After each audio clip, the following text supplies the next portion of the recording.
नमस्कार साथियों, केंद्रीय विद्यालय के बारे में तो आप सभी जानते ही होंगे। देश में 1250 से अधिक केंद्रीय विद्यालय मौजूद है और अगर हम प्राइवेट स्कूलों के बाद अच्छी शिक्षा की बात करें तो केंद्रीय विद्यालय ही माने जाते हैं। केंद्रीय विद्यालय केंद्र सरकार द्वारा संचालित किए जाते हैं। केंद्रीय विद्यालय में जो पढ़ाई का माध्यम होता है वो सीबीएसई बोर्ड्स का होता है और इंग्लिश मीडियम से पढ़ाई करवाई जाती है। तो अगर आप भी अपने बच्चे का एडमिशन सत्र 2026-27 के लिए केंद्रीय विद्यालय में करवाना चाहते हैं तो आज हम आपके लिए पूरी जानकारी लेकर के आए हैं। आप हमारे इस वीडियो को पूरा अंत तक जरूर देखिएगा। तो चलिए दोस्तों, शुरू करते हैं इस वीडियो को और सबसे पहले जानते हैं केंद्रीय विद्यालय में कौन कौन एडमिशन करवा सकता है।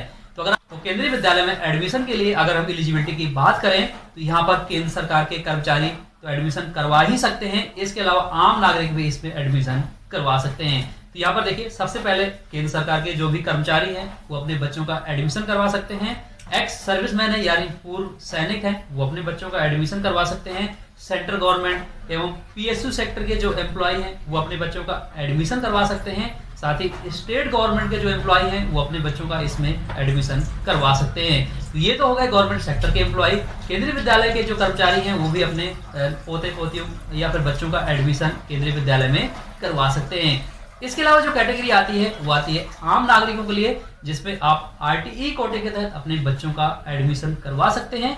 आरटीई कोटे में एससी यानी अनुसूचित जाति, एसटी यानी अनुसूचित जनजाति, ओबीसी नॉन क्रीमी लेयर वाले इसमें एडमिशन अपने बच्चों का करवा सकते हैं। इसके अलावा एक और कैटेगरी होती है जो कि दिव्यांग बच्चे होते हैं। CWSN कैटेगरी के तहत अपने बच्चों का एडमिशन केंद्रीय विद्यालय में करवा सकते हैं। साथ ही यहाँ पर जो गरीब परिवार होते हैं जिनके लो इनकम ग्रुप से जो आते हैं या फिर बीपीएल, एवाई कार्ड, राशन कार्ड धारक होते हैं वो लोग भी अपने बच्चों का एडमिशन केंद्रीय विद्यालय में करवा सकते हैं। ये हो गया कैटेगरी। अगर आप इनमें से किसी एक कैटेगरी में आते हैं तो आप उससे संबंधित एक डॉक्यूमेंट दे सकते हैं और एडमिशन करवा सकते हैं। डॉक्यूमेंट के बारे में हम अंत में जानेंगे। अब यहाँ पर बात करते हैं एज क्राइटेरिया की। जैसे कि केंद्रीय विद्यालय में ऑनलाइन मोड से जो फॉर्म भरे जाते हैं उसमें पिछले 1-2 सालों से बाल वाटिका 1, 2, 3 करके क्लासेस जोड़ी गई थी। उन क्लासेस के लिए भी ऑनलाइन फॉर्म भरवाए जाते हैं। साथ ही क्लास 1 के लिए भी ऑनलाइन मोड से फॉर्म निकाले जाते हैं। फॉर्म कब निकलते हैं, पिछले साल कब निकले थे, ये भी हम अंत में जानेंगे। यहाँ पर सबसे हम एक बार एज जान लेते हैं। सबसे पहले बाल वाटिका 1 के लिए जो आपके बच्चे की एज है वो 3 से 4 साल की होनी चाहिए।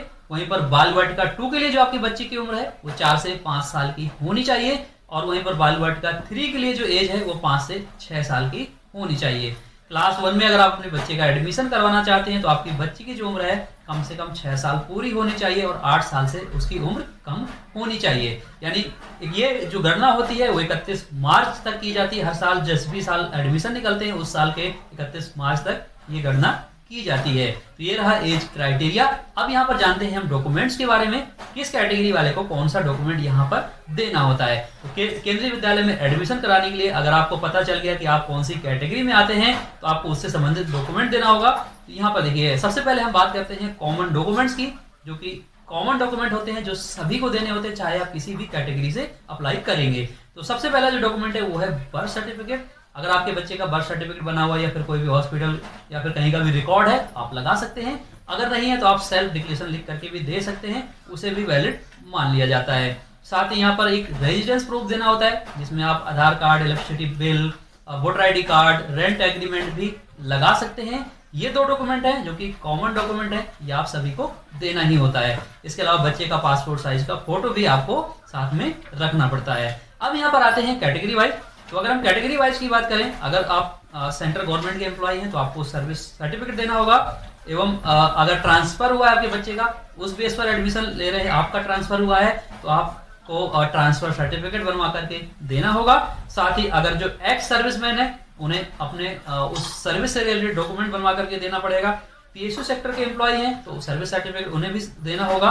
स्टेट गवर्नमेंट के एम्प्लॉय हैं तो उन्हें भी सर्विस सर्टिफिकेट देना होगा। यानी जो भी गवर्नमेंट सेक्टर के एम्प्लॉय हैं उन्हें अपना सर्विस सर्टिफिकेट देना होगा। अब यहीं पर आरटीई के तहत अगर आप अप्लाई करना चाहते हैं, आरटीई में जैसा कि एससी यानी अनुसूचित जाति, एसटी यानी अनुसूचित जनजाति, ओबीसी नॉन क्रीमी लेयर वाले आते हैं तो यहाँ पर एसटी वालों को एसटी का सर्टिफिकेट देना है, एससी वालों को एससी का सर्टिफिकेट लगाना पड़ेगा और ओबीसी वाले नॉन क्रीमी लेयर का उनको सर्टिफिकेट यहाँ पर लगाना पड़ेगा। जिस भी आप कैटेगरी में आते हैं उसी का आपको यहाँ पर सर्टिफिकेट देना होगा।